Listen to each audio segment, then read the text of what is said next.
Electric dipole में जब हम इलेक्ट्रिक फील्ड निकालते हैं या इलेक्ट्रिक पोटेंशियल निकालते हैं, पोटेंशियल एनर्जी निकालते हैं, तो अगर हम उसको एक एक्सटर्नल इलेक्ट्रिक फील्ड में डालें, एक यूनिफॉर्म इलेक्ट्रिक फील्ड में, तो उस यूनिफॉर्म एक्सटर्नल इलेक्ट्रिक फील्ड की वजह से इलेक्ट्रिक डायपोल पे कितना टॉर्क लगेगा, कितना वर्क डन करेगा वो, कितना पोटेंशियल एनर्जी स्टोर होगा, ये हमसे पूछा जाता है।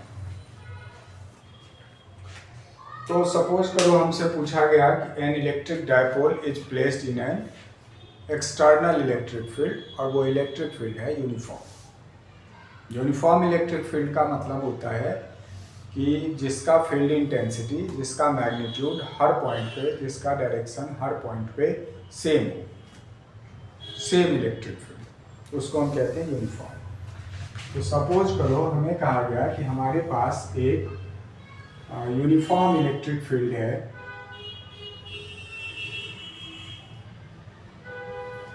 एक यूनिफॉर्म इलेक्ट्रिक फील्ड है जिसका मैग्नीट्यूड है E। इस यूनिफॉर्म इलेक्ट्रिक फील्ड में हमने रखा एक इलेक्ट्रिक डायपोल जिसका डायपोल मोमेंट इलेक्ट्रिक फील्ड के साथ थीटा एंगल बना रहा है। डायपोल मोमेंट भी एक वेक्टर क्वांटिटी है और इलेक्ट्रिक फील्ड भी एक वेक्टर क्वांटिटी है। तो जब हमने इस इलेक्ट्रिक डायपोल को इस यूनिफॉर्म इलेक्ट्रिक फील्ड में प्लेस किया इस तरह से कि हमारा जो डायपोल मोमेंट है, जो कि -q से +q की तरफ होता है, वो इलेक्ट्रिक फील्ड के साथ थीटा एंगल बना रहा है। अगर हम मानते हैं कि ए बी एक इलेक्ट्रिक डायपोल है और इसका लेंथ हमने 12 कंसीडर किया, जो कि इलेक्ट्रिक फील्ड के साथ थीटा एंगल बना रहा है, तो क्या होगा कि ये जो इलेक्ट्रिक फील्ड है ये इस पॉजिटिव चार्ज पे फील्ड के डायरेक्शन में एक फोर्स लगाएगा और निगेटिव चार्ज पे फील्ड के अपोजिट डायरेक्शन में एक फोर्स लगाएगा। ये दोनों force, since electric field uniform है तो फील्ड का मैग्नीट्यूड सेम होगा, और ये एक इलेक्ट्रिक डायपोल है तो दोनों चार्ज का मैग्नीट्यूड सेम होगा, तो इसलिए ये फोर्स और ये फोर्स दोनों मैग्नीट्यूड में सेम होंगे बट डायरेक्शन में अपोजिट होंगे, और ये इस डायपोल को रोटेट करने की कोशिश करेंगे। ये एक कपल बनाएंगे और वो कपल इस डायपोल को क्या करेगा, रोटेट कराएगा। रोटेट कराएगा दैट मीन्स इस डायपोल पे एक टॉर्क लगेगा।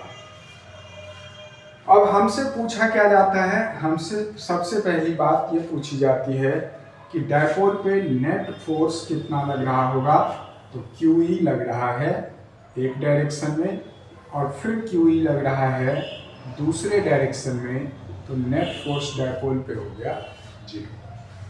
उसके बाद हमसे पूछा जाता है कि डायपोल पे जो कपल लग रहा है वो कपल जो डायपोल को रोटेट कराना चाहेगा, तो दैट मीन्स डायपोल पे टॉर्क कितना लगेगा।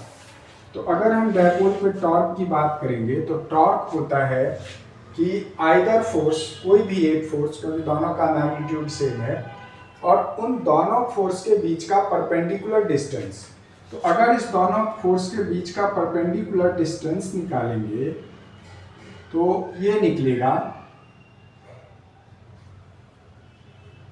इसको m नाम दे देते हैं, तो ये BM परपेंडिकुलर हो जाएगा। तो ये है 12 और ये थीटा है, थीटा एंगल बन रहा है, तो ये हो जाएगा 12 cos थीटा और ये हो जाएगा 12 sin थीटा। मतलब परपेंडिकुलर डिस्टेंस जो है वो हो जाएगा 12 sin थीटा। तो टॉर्क हो जाएगा either force QE into perpendicular distance that is 12 sin theta, और length of the dipole into charge, ये हो जाएगा dipole moment into electric field sin theta, ये हो जाएगा टॉर्क। तो जब किसी डायपोल को किसी एक्सटर्नल इलेक्ट्रिक फील्ड में डालेंगे जो कि यूनिफॉर्म इलेक्ट्रिक फील्ड है, उस पर नेट फोर्स 0 लगेगा और टॉर्क कितना लगेगा, PE sin थीटा। अब जब डायपोल पे फोर्स लग रहा है, मतलब टॉर्क लग रहा है, रोटेशनल फोर्स लग रहा है और डायपोल रोटेट कर रहा है, ठीक है, तो फोर्स लगा, डिस्प्लेसमेंट हुआ, ऑफ कोर्स वर्क डन होगा और वो वर्क डन स्टोर होगा in form of potential energy in the dipole. तो पोटेंशियल एनर्जी कितना होगा, तो potential energy that is work done कितना हो जाएगा, तो एक स्मॉल एंगल डी थीटा से पहले अगर रोटेट कराएं तो small work done D U equal to हो जाएगा tau D theta that is P E sine theta D theta. Total work done निकालेंगे आप तो P E sine theta D theta का इंटीग्रेशन हो जाएगा थीटा 1 से थीटा 2। थीटा 1 मतलब डायपोल का इनिशियल कॉन्फ़िगरेशन और थीटा 2 जहां डायपोल आकर के फिर रुकेगा, तो थीटा 1 टू थीटा 2। अब इसको अगर हम इंटीग्रेट करेंगे तो साइन थीटा का इंटीग्रेशन हो जाएगा माइनस कॉस थीटा और theta 1 to theta 2 that is हो जाएगा पी ई माइनस कॉमन अगर ले लें तो final limit minus initial limit, ये हो जाएगा हमारा potential energy stored in the dipole.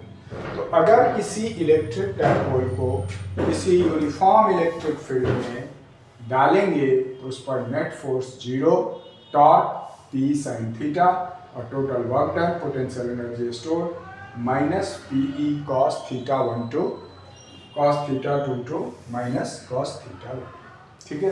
तो इस तरह से हम डायपोल पे नेट फोर्स, डायपोल पे टॉर्क और डायपोल में स्टोर्ड पोटेंशियल एनर्जी काउंट कर सकते हैं, ठीक है। Thank you.